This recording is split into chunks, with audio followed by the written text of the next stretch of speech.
Hey there YouTube, THATSA here, bringing you guys another series of games featuring my Mega Banette team. If you haven't seen yesterday's battles explaining how to play the team, I definitely recommend them. Go check those out. It's going to show you guys how to play the team, strengths and weaknesses, best lead options, and overall the best way to gimmick your opponent into giving you a free win. So we're going to be starting off today's games leading off against like a really standard looking team that has an Alakazam in it. If that wasn't an Alakazam, I think this game would have been a lot harder, but since my opponent does have a glaring weakness in that Alakazam lead, we're going to do our best to take advantage of it.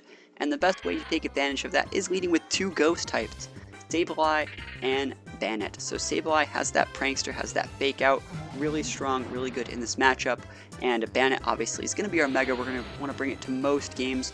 We start off by frisking our opponent, seeing the Citrus on the Thundurus and the Alakazite on the Alakazam.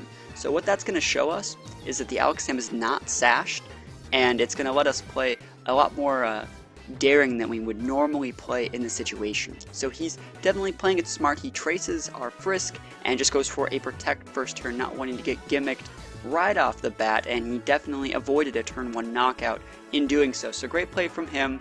The cat is a little bit out of the bag, but I am 100% safe in doing everything here. Now he should have seen my Mental Herb, so he should have known that this wouldn't have worked, because he traced my Frisk.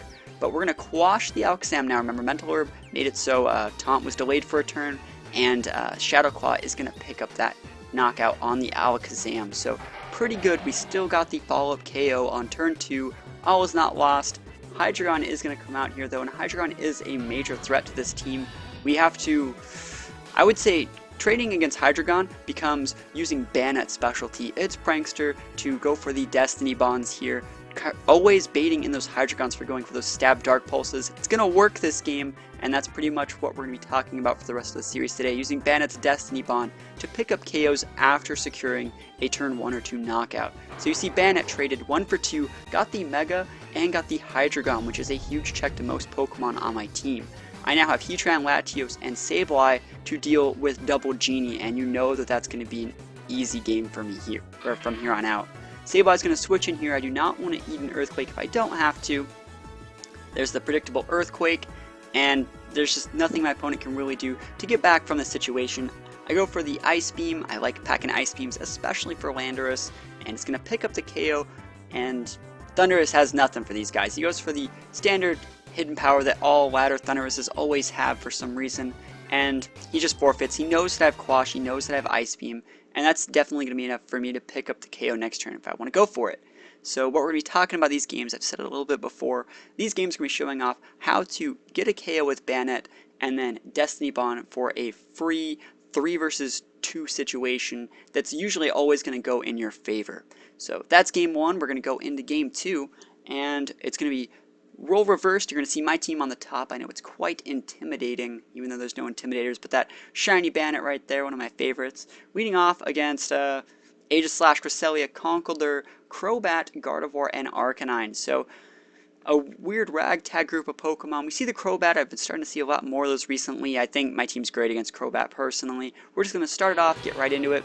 We're going to see him lead off with the Crobat, of course, that's really just a great lead right now, and Gardevoir. We fought against Gardevoir before in yesterday's games. It's not that big of a deal. I'm just always going to lead off with Sableye, Banette.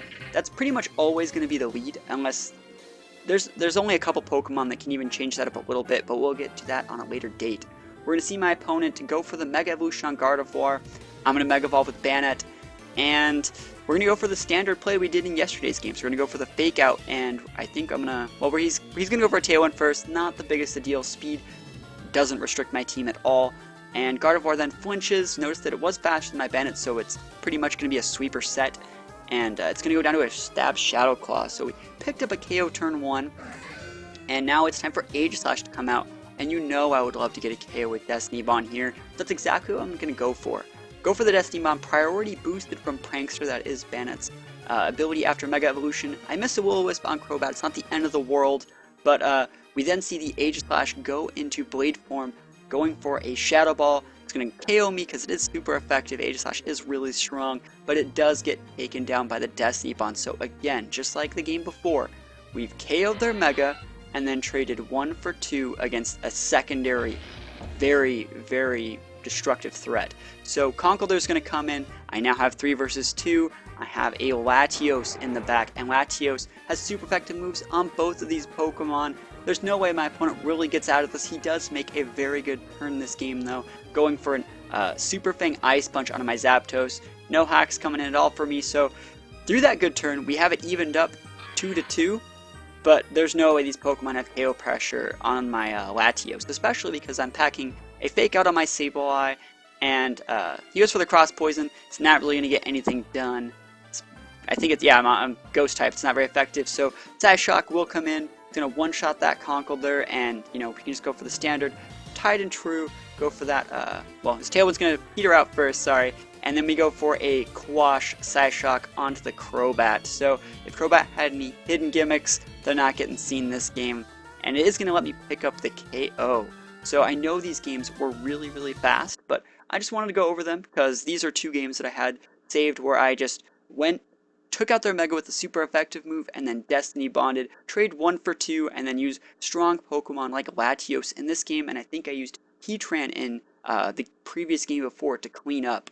That's one thing I really like about this team. You may look at it and think you don't have that many Pokemon that you can really switch into if something goes wrong, and that can be a problem, but with this type of team, you want to take aggression turn 1 and keep aggression till about turn 5 or 6. Then if you have to play defensively, well, so be it, but that's going into the range of you going into a losing matchup the longer the games go on with this team, because when it comes right down to it, this is a gimmicky team. This team is only really made to fight in a best of 1, and when having to fight in like a best of 3 or something like that, or fighting the same opponent multiple times, you just don't have the KO or gimmick power that you did have the first time. You have to go into weirder, more different leads like Breloom and Zapdos, which is what a lot of people really expect this team to go with. That's the feedback that I've gotten so far.